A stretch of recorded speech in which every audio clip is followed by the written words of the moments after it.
Mexico has warned the U.S. that old North American trade rules have just ended. Breaking tonight, a single response from Mexico just exposed a shift Washington didn't plan for. For decades, North America operated on an unwritten rule. The United States set the tone. Canada and Mexico adjusted, not because they wanted to, but because the system left them few alternatives. That rule wasn't announced, it was assumed. And tonight, that assumption is starting to crack. It didn't happen through confrontation. It didn't happen through sanctions. It happened through agreement.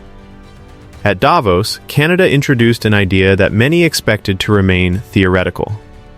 A framework where middle powers stop competing for American approval and start coordinating with each other. Most observers assumed the proposal would float briefly and disappear into diplomatic language. Then, Mexico responded. Not quietly. Not later. Not behind closed doors. Mexico chose to answer in public. During a routine morning press conference, Mexico's president was asked about the Davos speech. She didn't deflect. She didn't minimize. She didn't say we'll study it. Instead, she endorsed the message directly, calling it timely and aligned with the moment the world is living through. That single decision mattered more than the words themselves. Because public endorsement changes the signal. It tells markets, diplomats, and governments that something real may be forming. Not an idea, not a gesture, a direction. For years, both Canada and Mexico have managed the same problem in different ways. How do you protect sovereignty while relying on a neighbor that increasingly treats relationships as leverage? Trade agreements became pressure tools. Security cooperation became conditional. Respect became transactional. Both countries adapted separately. Now, they're adapting together. This is why Washington is paying attention. The assumption in U.S. policy circles was simple. If pressure increases, allies compete harder for favor. Canada would try to look more reliable. Mexico would try to look more flexible. Each would negotiate alone, reducing their leverage. That assumption no longer holds. What Mexico's response revealed is that coordination is replacing competition. And that changes the math. Canada didn't ask for permission to suggest a new framework. Mexico didn't wait for Washington's reaction before responding. That sequence matters. It shows confidence, it shows preparation, and it shows that both capitals believe they have room to maneuver. This wasn't an emotional reaction. It was calculated. In recent years, Mexico has experienced tariff threats, border pressure, and constant policy uncertainty from Washington. Canada has faced similar volatility, from trade renegotiations to public rhetoric questioning its sovereignty. Both countries learned the same lesson. Dependence creates vulnerability. So when Canada spoke about a third path, Mexico recognized itself in the message.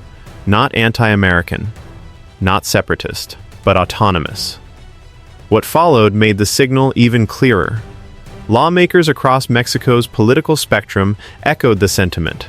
Some spoke about economic complementarity, others about shared exposure to policy shocks from the north.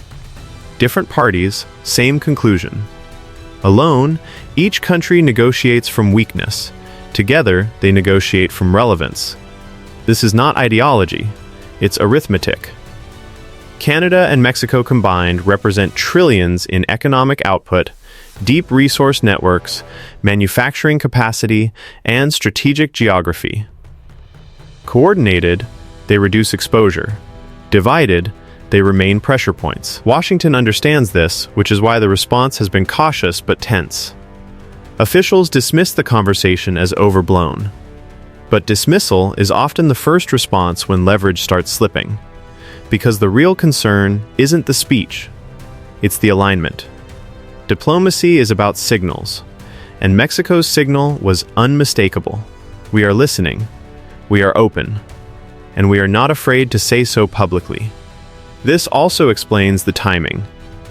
High-level visits, symbolic meetings, trade missions already scheduled. None of this happened by accident. These are pieces of a longer plan now becoming visible. The key shift here is psychological. For decades, North American power flowed vertically, Washington at the top, everyone else adjusting below. What we're seeing now is the early formation of horizontal cooperation. Countries at similar levels coordinating to reduce exposure upward. That doesn't end American influence. But it does dilute automatic dominance. And dilution is enough to change behavior.